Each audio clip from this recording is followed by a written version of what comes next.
আর এখানে আমার আদা রসুন এটা হচ্ছে আদা রসুন পেস্ট, আমি লেবুর রস দিয়ে দিলাম লেবু লোটে রসটা মাছের পুরোটা মধ্যে। মাখিয়ে নিচ্ছি।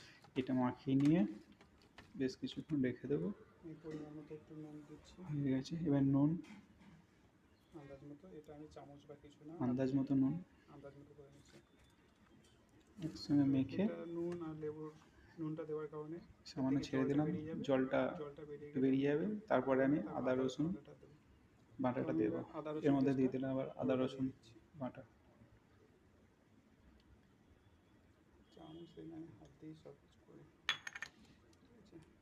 এটা ঠিকঠাক পেস্ট হয়নি আদাটা। এটা আদা পুরোটা মাখিয়ে নিয়ে পেঁয়াজ আমি আধা ঘন্টার জন্য এটাকে আদা রসুন পুরো রেখে দেবো। কাঁচা লঙ্কা জল এর থেকে আরও জল বেরোবে। এর পাউরুটিটা কেটে নিলাম, কেটে নিয়েছি চারিদিকে। এটা নিয়ে পাউরুটিটা আমি কেটে নিয়ে এর মধ্যে দেবো, মিক্সির মধ্যে টুকরো দিয়ে করে দিলাম। এটা টুকরো টুকরো করে দিয়ে মিক্সির মধ্যে দিয়ে আমি এটা পুরো গুঁড়ো করে নেব। এটা টুকরো টুকরো করে দিয়েছি। এরকমভাবে আরও আছে, সবগুলো দিয়ে পাউরুটিটা গুঁড়ো হয়ে গেলে মানুষটা এটার মধ্যে আমি আবার ডিম অ্যাড করলাম। দিলাম। তার সঙ্গে আধা ঘন্টা পর আমি ডিম অ্যাড করলাম, তার সঙ্গে আবার কর্নফ্লাওয়ার। এটা আগে থেকে যে ম্যারিনেট করা ছিল এই তার সমস্ত সঙ্গে এবার সব কিছু একসঙ্গে দিয়ে কর্নফ্লাওয়ার আর আমি এটাকে আবার মাখিয়ে নেব। এইটুকু আমি ময়দা অ্যাড করছি। একটু ময়দা এরকমভাবে সব একসাথে আমি মাখিয়ে নিলাম। ডিম আর হচ্ছে কর্নফ্লাওয়ার আর ময়দা সবগুলো মাখিয়ে নিতে হবে। এইভাবে সব ব্যাস পুরোটা পুরো মাখা মাখানো হয়ে গেছে। এবারে আমি পুরোটা মাখানোর পর এরকম আছে। সবগুলো এক এক করে নিয়ে পাউরুটির সঙ্গে গ্যাস জেলে নিয়েছি, ফ্রাই প্যান বসালাম।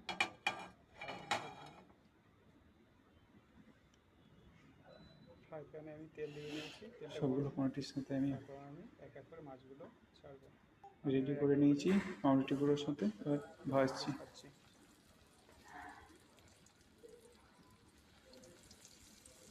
দুটো দুটো করে আমি ফ্রাই করবো।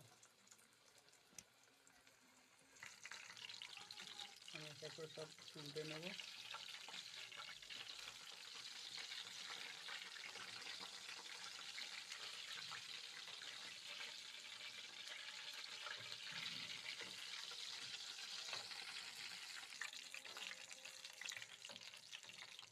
আমি এক এক করে তুলে নেব।